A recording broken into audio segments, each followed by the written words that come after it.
როცა იწყებ ღვინის ბიზნესს, ვულობ მიწის ნაკვეთს, ატარებ ამ მიწის ნაკვეთის ანალიზებს, ანუ ყველანაირ ანალიზს. ალბათ ჯერ ანალიზს აკეთებ და მერე ყიდულობ.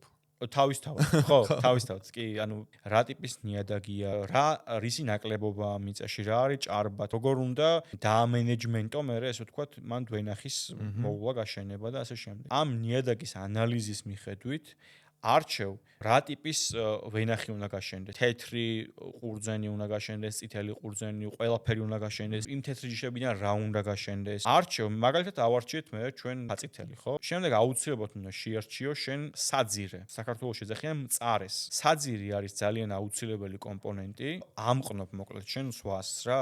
არის რაღაცა საძირეები, რომელიც კონკრეტული ტიპის ნიადაგს, კონკრეტული საძირე შესაბამება, სადაც მეტი კირია, მეტი სიმჟავეა, მაგალითად იმას სხვანაირი, სადაც მეტი ნესტია მიწაში, სადაც საძირე რაში გამოიხატ, რა არის საძირე? საძირი არის გააქვს ვაზი და ამ ვაზს შენ ამყნობ ამერიკულ ვაზზე, ესე ვთქვათ რა, რომელიც იცავს კონკრეტული მავნებლისგან. ლაპარაკი არის ფილოქსერაზე. ეს ფილოქსერა გავრცელდა საერთოდ სოფლიოში ამერიკიდან, საქართველოშიც. ფილოქსერა მრავლდება ვაზზე თვითონ და ალპობს. ანუ შენ შეგიძლია მე პირდაპირ ამოიღო ვაზი, დარგული ვაზი მიწიდან და გადააგდო. და საბოლოო ჯამში რა მოვიგონეთ? აღმოაჩინეს, რომ ამერიკაშიც არის ფილოქსერა, მაგრამ ამერიკაში არაფერი არ ემართება, იმიტომ რომ ის საძირე აქვს იმუნიტეტი ფილოქსერას მიმართ. დაიწყეს ამ საძირეების გამრავლება, გამოყენება. ანუ ამ საძირეს დღეს ჩვენ საქართველოში ხმარობთ ამერიკულ საძირეს. ყველა აბსოლუტურად ხმარობს, ვინც არ ხმარობს, რისკზე მიდის, რომ ფილოქსერა გაუნადგურებს. რა საინტერესოა, ამერიკული ჯიშის ვენახი,